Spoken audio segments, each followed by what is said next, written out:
Bismillahirrahmanirrahim. Assalamualaikum warahmatullahi wabarakatuh. Hello everyone, my name is Akmal Fadlur Rahman. I from Sumedang. I live in Bojongjati. I 22 years old.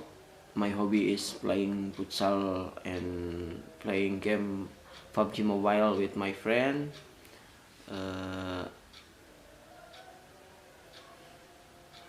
Here I will share my presentasi with video about Mosi Integral Nasir.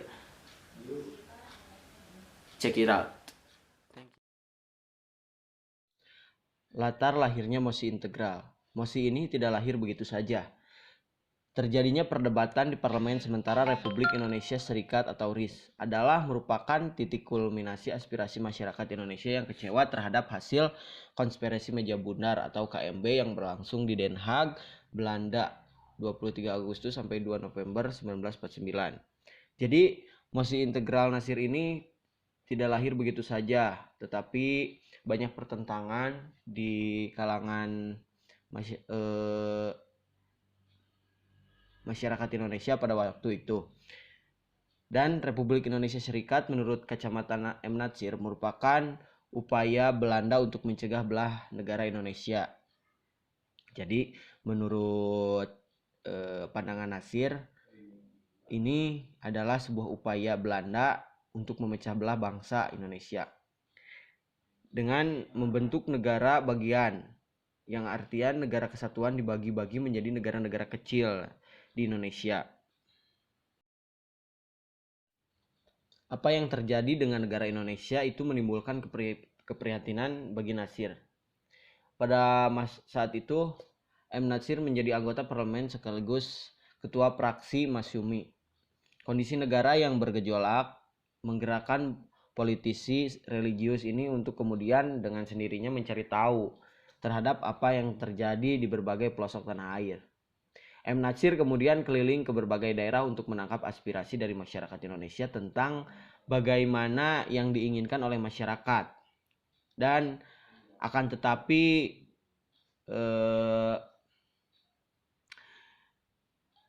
banyak dalam pengajuannya ke parlemen banyak yang menolak. Pihak yang termasuk menolak hasil konferensi meja bundar ini adalah M. Natsir yang waktu itu sebagai Menteri Penerangan atau Menpen dan Menteri Luar Negeri Haji Agus Salim. Di situ juga M. Natsir menolak jabatan menjadi Menteri Penerangan atau Menpen dan memilih berkonsentrasi memimpin praksi Masyumi di DPR RIS. Dan salah satu alasan Natsir menolak jabatan itu karena ia tak setuju Irian Jaya tadi dimasukkan ke dalam RIS karena di situ akan menyebabkan perpecahan. Di sisi lain, Perdana Menteri Republik Indonesia Serikat Muhammad Hatta menugaskan M. Natsir dan Sri Sultan Hamengkubuwono melakukan lobby untuk menyelesaikan berbagai krisis di daerah. Dan pengalaman keliling daerah menambah jaringan Muhammad Natsir.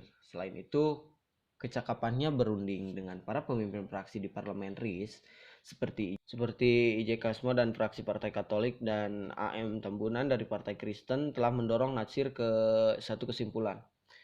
Negara-negara bagian itu mau membubarkan diri untuk bersatu dengan Jogja. Maksudnya RI asal jangan disuruh bubar sendiri, kata Natsir. Nah, dari sinilah kemudian M. Natsir memikirkan sesuatu yang lebih solusif bagi bangsa yang besar ini. Pada saat itu, M. Natsir kemudian menyusun sebuah konsep, sebuah mosi yang kemudian dikenal sebagai Mosi Integral Natsir hingga saat ini. Dan konsep Mosi Integral disusun oleh M. Natsir setelah menangkap aspirasi masyarakat yang menginginkan negara ini bersatu padu menjadi bagian tersebut ke dalam Republik Indonesia. Nah, setelah melalui perenungan dan pemikiran yang jernih, Mosi Integral ini disusun oleh M. Natsir untuk kemudian dibacakan di sidang parlemen. Nah, setelah sebelumnya dilakukan lobby-lobby politik, Maka pada tanggal 3 April 1950 M. Natsir membacakan konsepnya itu dalam sidang gabungan RIS RI yang kemudian dikenal dengan mosi integral Natsir.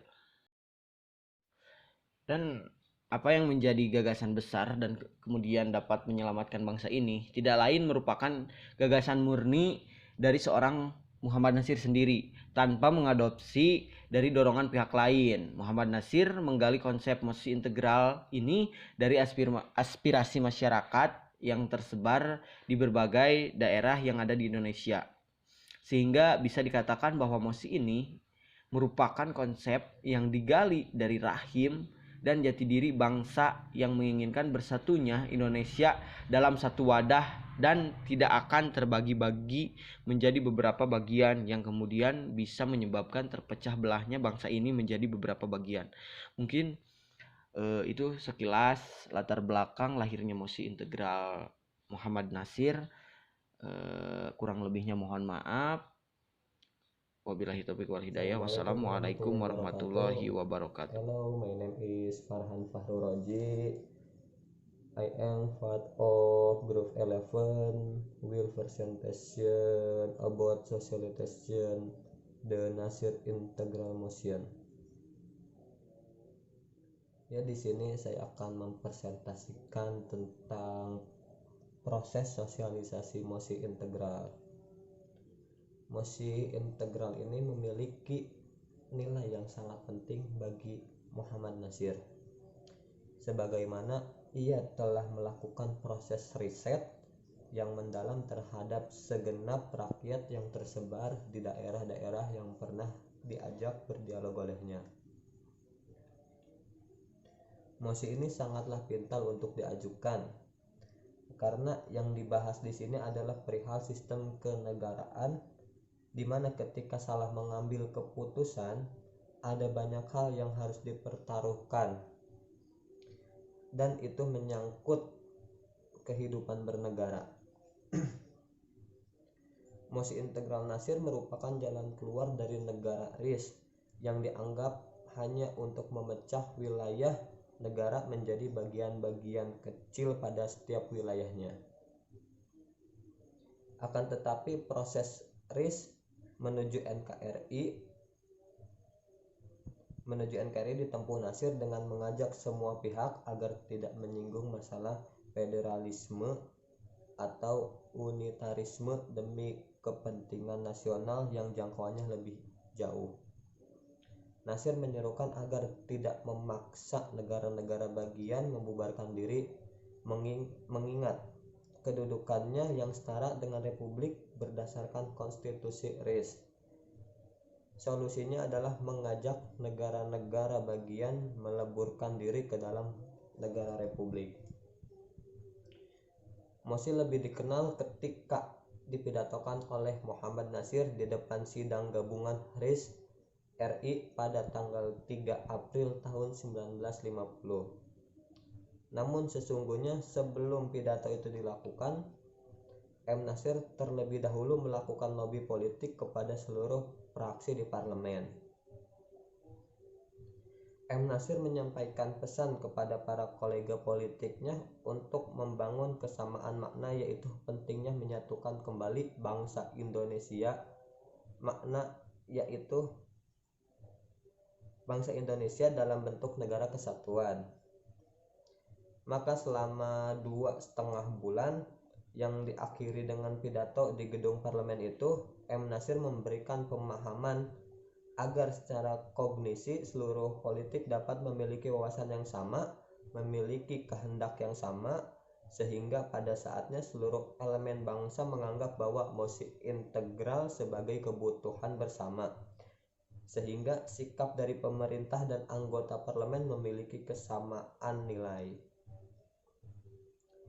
Dalam sosialisasi perihal mosi integralnya, Natsir menggunakan metode di mana ia melakukan aspek-aspek pendidikan politik, kesadaran politik, dan partisipasi politik itu sendiri. Mosi integral ini tidak sebagai pesan yang dipaksakan atau didoktrinkan, tetapi disampaikan melalui sebuah proses pendidikan politik. Setiap anggota parlemen diajak berdialog oleh Nasir, termasuk para petinggi negaranya. Mosi integral sebagai materi pendidikan politik untuk membangun pemahaman bersama yang ujung-ujungnya menjadi perilaku politik.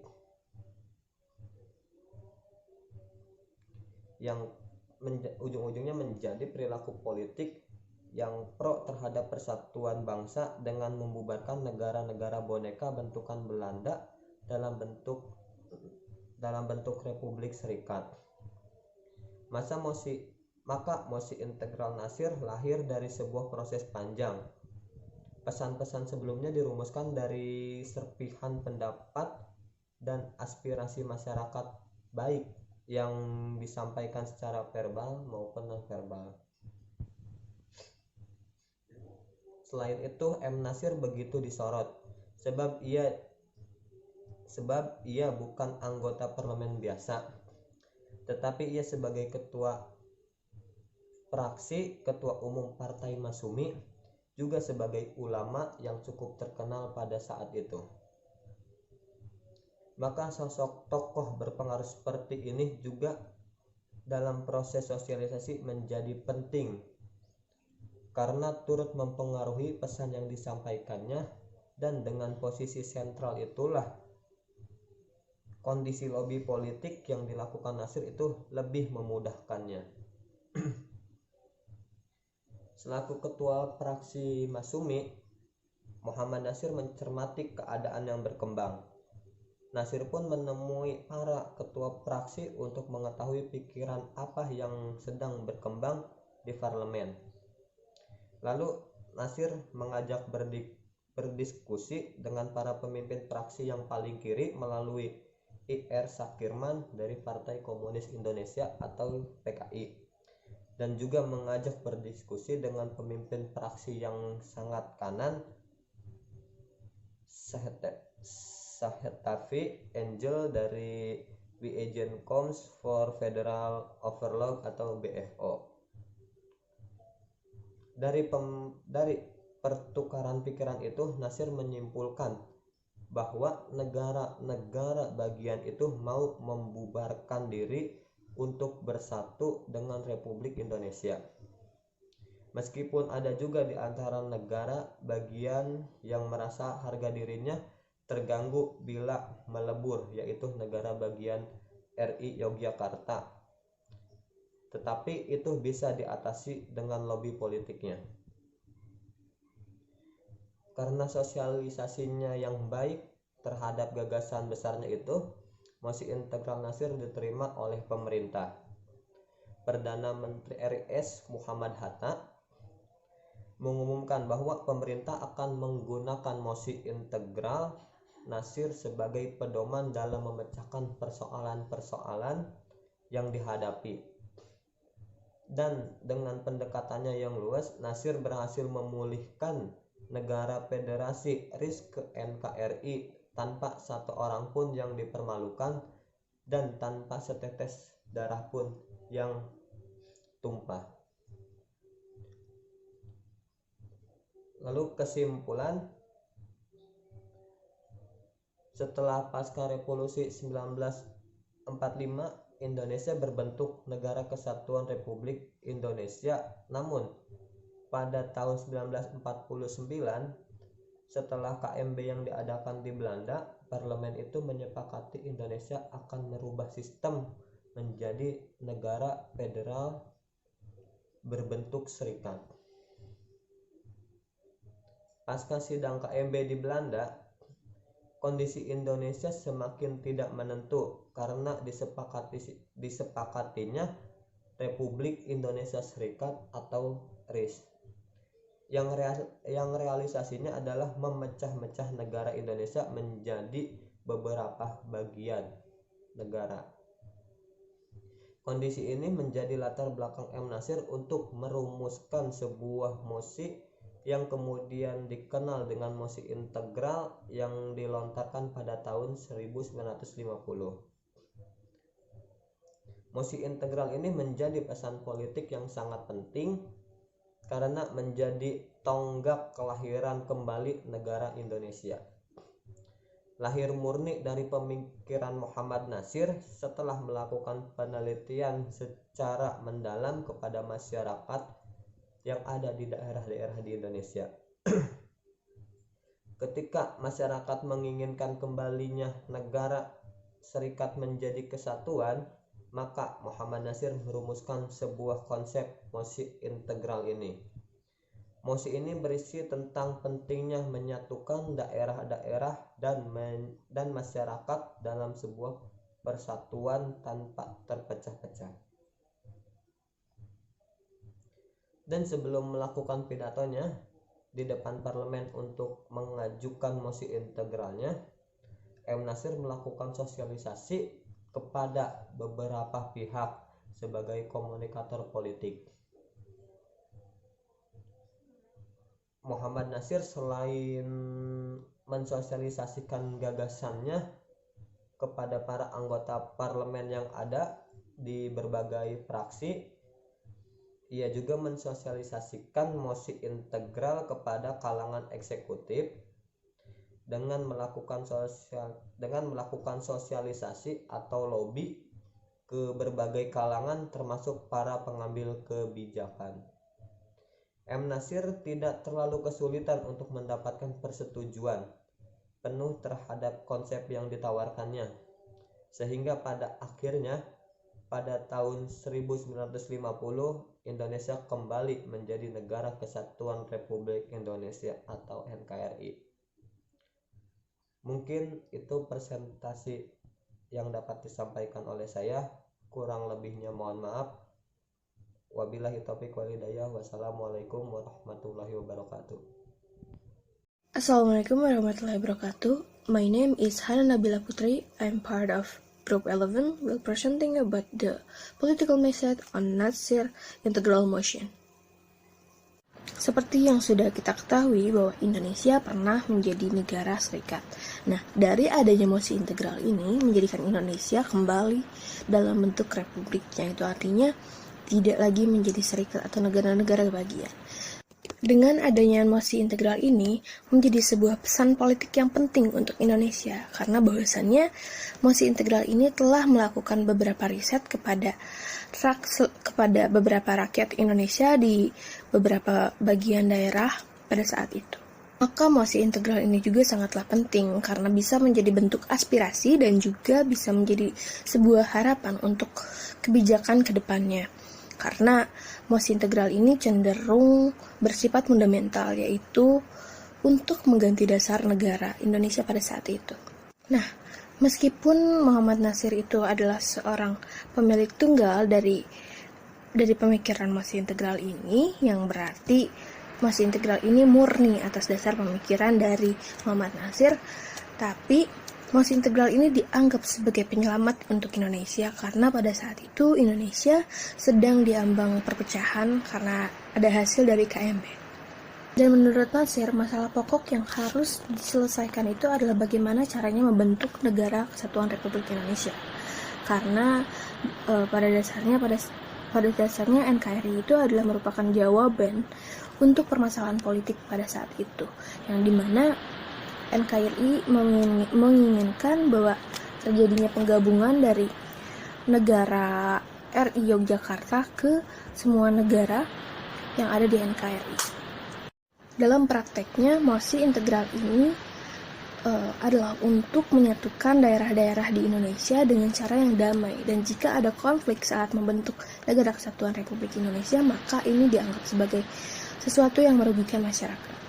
Maka dari itu, mosi integral ini gampang sekali diterima oleh masyarakat. Pada tanggal 2 April, Muhammad Natsir menyampaikan pidatonya perihal mosi integral ini dan memiliki poin penting, yaitu 1. Semua negara bagian mendirikan NKRI melalui prosedur parlementer. 2. Tidak ada satu negara bagian menelan bagian negara lainnya. Dan 3, masing-masing negara bagian merupakan bagian integral dari NKRI yang akan dibentuk nantinya. Pada tanggal 2 April, Muhammad Natsir menyampaikan pidatonya perihal mosi integral ini dan memiliki poin penting, yaitu 1. Semua negara bagian